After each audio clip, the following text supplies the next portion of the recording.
Shalom Ibu Bapak, Saudara-saudara kekasih Kristus. Marilah kita mempersiapkan diri untuk memulai ibadah rumah tangga pada malam hari ini, hari Kamis 29 Oktober 2020, dari tempat atau rumah tangga kita masing-masing.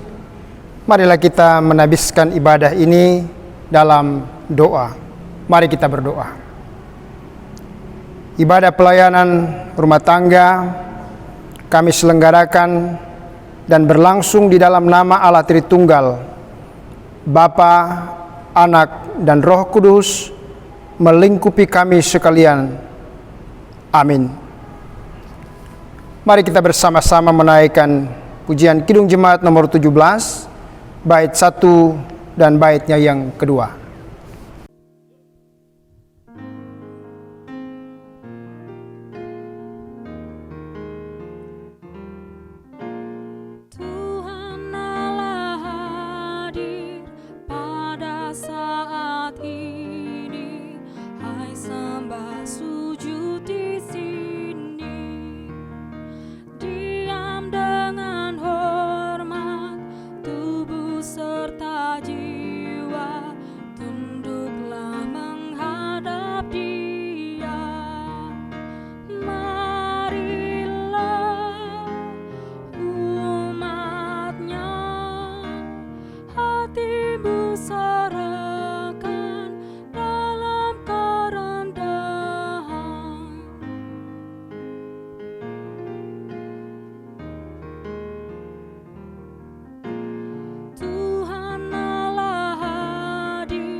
Ibu Bapak Saudara, marilah kita berdoa untuk mendengarkan firman Tuhan.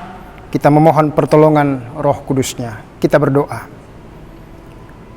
Ya Allah yang Maha Pengasih dan Penyayang, terima kasih karena Tuhan sudah menolong kami untuk melewati hari ini dari pagi, siang hingga pada malam ini. Dengan berbagai pergumulan, aktivitas dan tanggung jawab, kami sudah lakukan itu semua. Dan jika boleh kami ada sebagaimana kami ada sampai saat ini semua karena kemurahan-Mu ya Bapa. Mohon belas kasih dan pengampunan-Mu atas segala dosa-dosa kami yang kami perbuat sepanjang hari ini melawan kehendak Tuhan. Dan biarlah itu Tuhan, kami boleh diperkenankan oleh Bapa untuk layak menghadap hadirat-Mu yang kudus, menaikkan pujian penyembahan kami, terutama Bapa, ketika kami menyiapkan hati untuk mendengarkan firman-Mu. Sebelumnya itu, kuduskanlah tubuh, jiwa, dan roh kami, sehingga kami layak menghampiri kekudusan-Mu pada saat ini. Tolonglah juga hamba-Mu yang menyampaikan firman kebenaran malam hari ini, Engkau pakai sebagai alat yang indah di tangan Tuhan, dengan segala keterbatasannya. Tuhanlah yang akan memampukan untuk menyampaikan segalanya, apa yang Tuhan kehendaki bagi kami semua. Terima kasih Bapa. Inilah doa ucapan syukur, pengakuan kami di hadapan-Mu. Di dalam nama Tuhan kami Yesus Kristus, kami datang kepadamu. Ibu Bapak, Saudara-saudara, bacaan firman Tuhan pada malam hari ini kita bersama-sama membukanya dari 1 Korintus pasalnya yang ke-14 ayat 26 sampai 33. 1 Korintus pasal 14 ayat 26 sampai 33. Saya bacakan untuk kita semua. Peraturan dalam pertemuan jemaat. Jadi bagaimana sekarang saudara-saudara? Bila mana kamu berkumpul, hendaklah tiap-tiap orang mempersembahkan sesuatu. Yang seorang mazmur, yang lain pengajaran, atau penyataan Allah, atau karunia bahasa roh, atau karunia untuk menafsirkan bahasa roh. Tetapi semuanya itu harus dipergunakan untuk membangun. Jika ada yang berkata-kata dengan bahasa roh, biarlah 2 atau sebanyak-banyaknya 3 orang, seorang demi seorang, dan harus ada seorang lain untuk menafsirkannya. Jika tidak ada orang yang dapat menafsirkannya, hendaklah mereka berdiam diri dalam pertemuan jemaat dan hanya boleh berkata-kata kepada dirinya sendiri dan kepada Allah.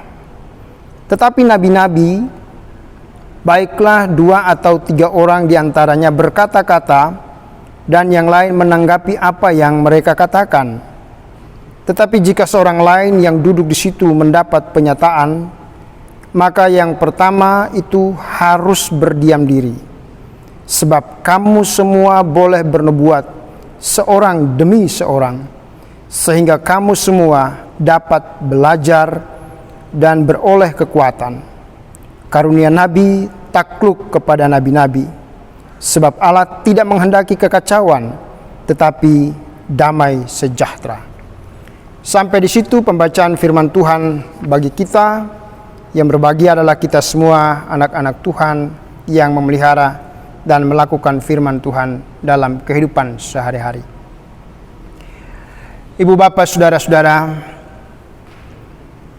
keteraturan memperagakan atau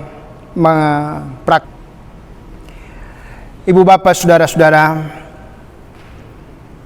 keteraturan memperagakan atau mempraktekkan karunia dalam jemaat itu menjadi penting. Bacaan kita malam hari ini mengajak kita semua untuk memahami bagaimana kita disiplin menerapkan atau mempraktekkan karunia-karunia yang dianugerahkan Tuhan kepada kita. Secara sederhana, bacaan kita ini dapat dipahami bahwa Rasul Paulus sendiri sepertinya tidak terlalu mempersoalkan perbedaan karunia-karunia. Dia hanya menekankan keteraturan.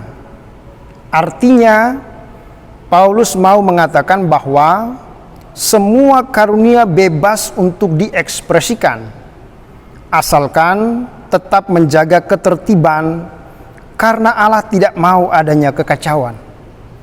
Itulah sebabnya Paulus menegaskan bahwa segala sesuatu harus berlangsung dengan sopan dan teratur.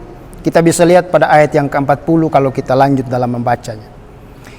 Ibu bapak dan saudara-saudari kekasih Kristus, satu hal yang perlu kita pahami di sini adalah bahwa setiap bentuk peribadatan Kristen sesungguhnya merupakan bentuk ekspresi penundukan diri kita kepada Kristus. Artinya, selama kebaktian itu berlangsung, kita dituntut untuk berserah diri secara total hanya kepada Allah dan bersatu dengannya. Setiap orang tentu mempunyai aneka cara dalam mengekspresikan emosinya saat menyembah Allah. Ada orang yang hanya berdiam diri dalam keheningan dan lebih merasakan keterhubungannya dengan Allah. Ada juga yang membutuhkan sarana bantu, misalnya instrumen musik atau musik secara lengkap untuk bisa menyembah Allah. Cara-cara seperti itu sah-sah saja, asalkan semuanya dijalankan dengan tertib, tidak kacau, tetap sopan, teratur, mendatangkan damai sejahtera, dan kehidupan antar jemaat pun saling membangun satu sama lain. Ibu bapak, saudara-saudara kekasih Kristus, satu hal juga yang menarik dari bacaan kita malam hari ini adalah persoalan karunia bahasa roh. Di sini Paulus dengan tegas mengingatkan bahwa bahasa roh itu perlu disertai karunia untuk menafsirkannya. Oleh sebab itu, dalam pertemuan jemaat hendaknya digunakan bahasa yang dimengerti, bukan bahasa roh. Nah, kita bisa lihat di ayatnya yang ke-19. Maka dalam pertemuan jemaat syaratnya jika ada yang menafsirkan, barulah bahasa roh boleh digunakan. Bahasa roh tidak dilakukan bersama-sama dalam kelompok, tetapi seorang demi seorang secara bergantian dan maksimal 3 orang. Penegasan Paulus ini harus membuat kita mengerti sebagai gereja yang umumnya jarang atau bahkan tidak pernah menggunakan bahasa roh. Maka perlu diingat juga bahwa bahasa roh membagikan karunia. Saya ulangi, kita perlu ingat juga bahwa Roh Kudus membagikan karunia sesuai dengan kehendaknya. Tidak semua orang menerima karunia yang sama. Meskipun Paulus mengharapkan semua murid bisa berbahasa roh, tetapi ia sadar bahwa Roh Kudus memberikan karunia yang berbeda-beda kepada setiap orang.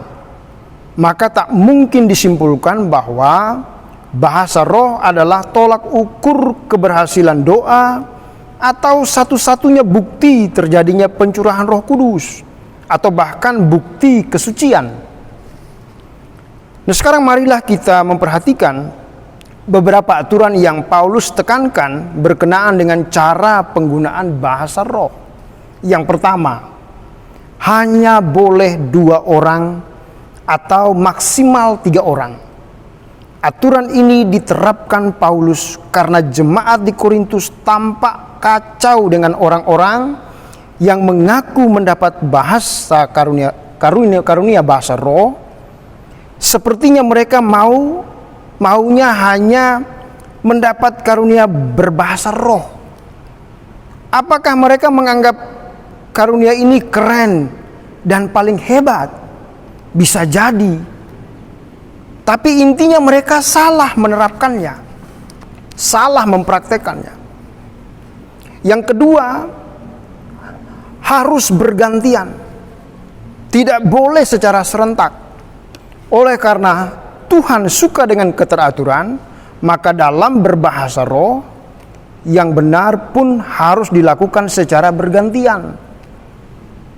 Aturan ini diberikan bukan berarti karena Tuhan tidak sanggup mengartikan bahasa-bahasa mereka secara serentak, melainkan Tuhan mau bahwa karunia yang Ia berikan harus bermanfaat untuk manusia.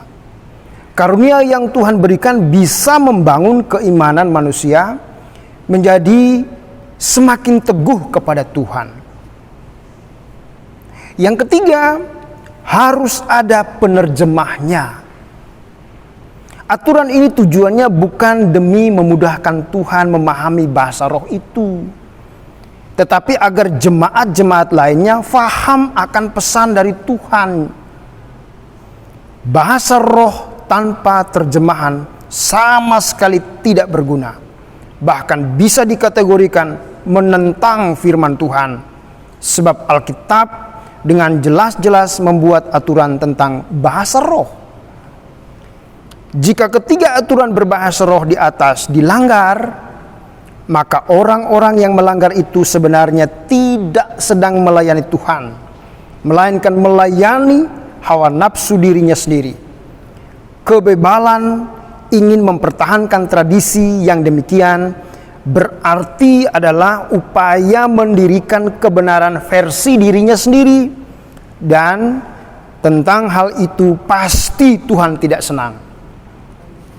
Ibu bapak, saudara-saudara kekasih Kristus, jemaat Korintus terkenal karena pertemuan jemaatnya yang penuh kekacauan dan tidak tertib. Menariknya, tidak disebutkan mengenai penatua atau pendeta di dalam surat ini. Nabi-nabi yang ada di sana juga tidak melakukan apa-apa terhadap situasi tersebut. Pada saat itu semua orang yang terlibat dalam pelayanan di gereja boleh mengungkapkan keinginan mereka kapanpun mereka mau. Akibatnya orang-orang yang memiliki karunia lidah berbicara secara serentak. Mereka yang memperoleh pewahyuan dari Allah berteriak-teriak semaunya. Tidak ada yang peduli untuk menafsirkan apa yang telah disampaikan itu. Meskipun perkataan tersebut dapat terdengar di tengah-tengah keributan itu, alhasilnya pertemuan pun berubah menjadi kekacauan. Akhirnya ibu bapak saudara-saudara, dari apa yang kita pahami malam ini, marilah kita lebih menjadikan hidup ini sebagai warga gereja yang teratur, yang tertib.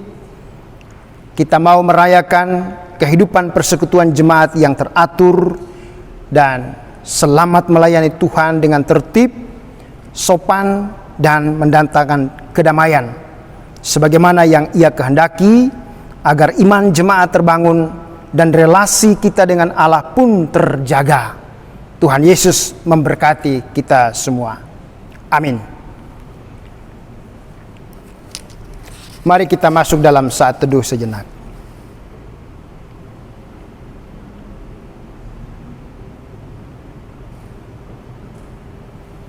Amin. Ibu bapak saudara-saudara, marilah kita bersama-sama menaikkan syafaat kita kepada Tuhan. Mari kita berdoa. Bapa kami dalam surga, terima kasih Tuhan, karena Engkau sudah berfirman bagi kami pada malam hari ini, bagaimana kami harus hidup tertib sebagai umat Tuhan yang menghormati karunia-karunia yang Engkau anugerahkan bagi kami. Ajar kami untuk saling menghargai satu dengan yang lain, hidup dalam ketertiban, keteraturan dalam setiap pertemuan-pertemuan bergereja, dalam membangun persekutuan-persekutuan kami yang ada di sekitar kami. Untuk itulah Bapa di surga, meteraikanlah firman-Mu itu bagi kami, sehingga benar-benar kami lakukan dalam kehidupan bergereja, kehidupan persekutuan kami, bahkan juga kehidupan berkeluarga kami. Malam ini kami mau menaikkan beberapa syafaat kami kepada Tuhan. Bapa, kami berdoa untuk bangsa dan negara kami, bangsa Indonesia tercinta yang sampai dengan situasi saat ini pun masih begitu banyak dinamika sosial politik yang terjadi di negeri ini. Terutama juga Bapa mengenai uji vaksin oleh para ahli, para medis, yang tentunya di dalamnya membutuhkan energi, pemahaman yang baik, sehingga terbangun sebuah keadilan bagi seluruh rakyat Indonesia. Berkatilah pemerintah kami dari pusat sampai ke daerah-daerah, sehingga dalam situasi pandemi COVID-19 ini pun ada pengendalian diri yang terjalin satu dengan yang lain, kedisiplinan diri antara individu satu dengan yang lain, sehingga kami benar-benar terhindarkan dari malapetaka pandemi COVID-19 ini. Gereja Tuhan, biarlah hadir sebagai alat di tangan-Mu. Gereja-gereja boleh hadir untuk saling mendoakan, saling membangun persekutuan yang beradab, yang berkeadilan, dan menjunjung tinggi kedamaian dan kasih setia kepada Tuhan. Gereja Kristen Protestan di Bali, mohon berkat Allah untuk majelis sinode lengkap, majelis sinode harian, kepala-kepala departemen, lembaga-lembaga khusus di lingkungan GKPB. Tuhan berkati dan pakai sebagai alat di tangan-Mu untuk memberkati dan melayani umat Tuhan. Demikian juga Gereja Kristen Protestan di Bali, jemaat-Mu di Bethlehem Untal-Untal, rekan-rekan sepelayanan kami, para majelis jemaat, pengurus kategorial dan juga non-kategorial. Engkau berkati kami semua dengan kecakapan dan wibawa ilahi tambahkan bagi kami, sehingga apa yang kami lakukan dalam setiap pengambilan keputusan untuk program-program membangun jemaat-Mu, benar-benar kami lakukan itu secara bertanggung jawab di dalam takut akan Tuhan. Mohon berkat Allah bagi warga GKPB jemaat di Untal-Untal dalam pergumulan kami masing-masing, untuk keluarga-keluarga yang sudah Engkau berkati. Ya Allah, Engkaulah yang menjadi raja di atas keluarga kami. Kami mempersilakan Engkau Allah yang terus mengamati jalan pikiran kami, cara pandang kami, cara kami untuk hidup disiplin di dalam takut akan Tuhan. Engkau tahu apa yang sedang kami alami. Ada masalah ekonomi rumah tangga di masa pandemi COVID-19 ini. Hubungan antara keluarga, suami dan istri, orang tua dan anak-anak, menantu dan mertua, dan anggota keluarga lainnya. Mohon semangat persekutuan di antara kami semakin diperkuat, semakin kami menjalin itu, karena sungguh Bapa, Engkau yang hadir dan merajai persekutuan keluarga hubungan kami masing-masing. Bapa di surga, bagi anak-anak-Mu yang sedang bergumul dalam masa pekerjaan, masalah perjodohan, studi dan pergaulan mereka, Tuhan tumbuhkan semangat dan upaya mereka untuk menjadi orang-orang yang kreatif, orang-orang yang tabah dan kuat menghadapi situasi dan tantangan hidup ke depan ini. Kami percayakan tumbuh kembang secara jasmani dan rohani bagi anak-anak kami yang semakin hari semakin bertumbuh berkembang di dalam mereka menekuni pendidikan mereka dalam masa kanak-kanak, remaja dan pemuda. Tuhan, Engkau kawal mereka dengan kuasa-Mu sehingga anak-anak kami benar-benar masa depan mereka terjamin di dalam Tuhan. Bapa di surga, kami berdoa untuk warga jemaat-Mu yang berulang tahun dalam minggu ini. Tuhanlah yang akan mengaruniakan sukacita dan hikmat, akal budi, marifat, berkat dari sorga bagi mereka. Demikian juga yang sedang berduka cita, Tuhan tetap hiburkan akan mereka semua. Kami berdoa untuk para warga senior, para orang tua kami yang sudah lanjut umur, kuatkan dan karuniakan sukacita Allah di hati mereka. Bagi saudara-saudara jemaat-Mu yang sakit di dalam masa-masa pemulihan mereka, kami rindu Tuhan, baik yang sakit menahun dan juga jompo dalam masa perawatan rutin yang sedang sakit dalam pemulihannya juga. Kami ingat Ibu Sudani dan Bapak Petrus, Ibu Suwasi dan Bapak Suite, Ibu Yohana Mawengkang dan Bapak Murne, Helena Ladojo dan Bapak Kawi, Ibu Yohana Sri Rezeki dan Saudara Badi, Ibu Sekar dan Bapak Darmawan, Ibu Pendeta Emeritus Siluh Ketut Nyeneng, Bapak Simon Olimpas Bove dan Ibu Burniti, Ibu Yeni Mika, Bapak Sukardalasi, Bapak Ketut Wirata, Ibu Purwaning Tias, Bapak Ketut Sadia Merte, Ibu Rida Tias Winingsih.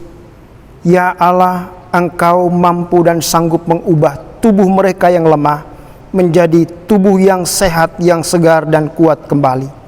Ada pemulihan, jaminan kesehatan daripada-Mu Allah. Berkatilah makanan dan minuman, obat-obatan yang mereka konsumsi, bahkan pelayanan medis yang mereka terima, apapun itu bentuknya. Ya Allah, Engkau urapi dan berkati, sehingga daripadanya mereka boleh beroleh pemulihan sejati yang datang daripada Tuhan. Terima kasih Bapa di sorga, seluruh kehidupan dan keberadaan kami pada malam hari ini, kami mohon Engkau Allah yang akan menyertai dan melindungi kami, hingga pada saat kami beristirahat malam ini, berkat perlindungan daripada-Mu, menjaminkan kami, hingga pada akhirnya Bapa, kami boleh bersorak-sorai, dan jiwa kami girang di hadapan Tuhan. Terima kasih Bapa di surga. Inilah ucapan syukur syafaat yang jauh dari sempurna kami naikkan kepadamu di dalam satu nama Tuhan Yesus Kristus yang sudah mengajarkan kami berdoa. Bapa kami yang di sorga, dikuduskanlah namamu, datanglah kerajaanmu, jadilah kehendak-Mu di bumi seperti di sorga. Berikanlah kami pada hari ini makanan kami yang secukupnya, dan ampunilah kami akan kesalahan kami, seperti kami juga mengampuni orang yang bersalah kepada kami. Dan janganlah membawa kami ke dalam pencobaan, tetapi lepaskanlah kami daripada yang jahat, karena Engkaulah yang punya kerajaan dan kuasa dan kemuliaan sampai selama-lamanya. Amin. Tibalah saatnya bagi kita untuk membawa tanda ucapan syukur kita berupa uang persembahan. Kita akan kumpulkan bersama. Persembahan ini kita iringi dengan pujian Kidung Jemaat 367 bait 1 dan baitnya yang kedua. Padamu Tuhan dan Allahku.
Mari kita menaikkan doa persembahan.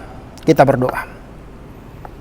Bapa, terima kasih di tengah-tengah persekutuan kami pada malam hari ini, kami mengumpulkan tanda ucapan syukur kami berupa uang persembahan. Apa yang kami kumpulkan bersama ini Bapa, mohon berkat-Mu di atasnya, sehingga sarana yang baik ini kami boleh pakai untuk menunjang pelayanan di dalam kehidupan bergereja kami untuk jemaat-Mu di untal-untal ini. Ajar kami Bapa untuk selalu setia mempersembahkan kehidupan kami. Biarlah juga itu menjadi nada syukur untuk memuliakan Tuhan. Dan dalam sepanjang kehidupan kami pertaruhkan berkat-berkat Allah yang masih ada di rumah tangga kami masing-masing. Beri hikmat kepada kami untuk mengelola dan mempergunakan berkat itu secara bertanggung jawab di dalam takut akan Tuhan. Inilah ungkapan syukur kami kepadamu, persembahan kami, berkenan Engkau menerima dan menyucikannya, karena kami sembahkan semuanya ini di dalam nama Tuhan kami, Yesus Kristus. Amin. Kita bersama-sama menutup ibadah ini dengan menaikkan pujian NKB 213, bait 1 sampai baitnya yang ketiga, kita sudah ditebus olehnya.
Sekarang ibu bapak saudara, arahkanlah hatimu kepada Tuhan dan kini terimalah berkat-Nya.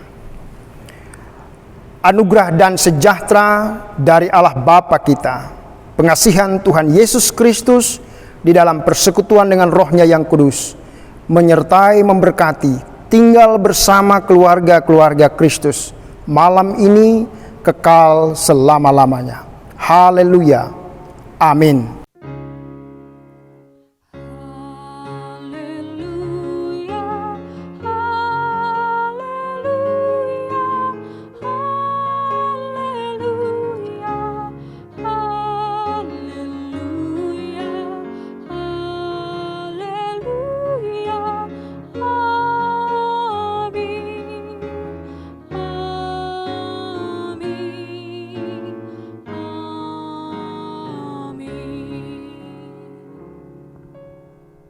Bapak Ibu Saudara, demikianlah ibadah kita, ibadah rumah tangga pada malam hari ini.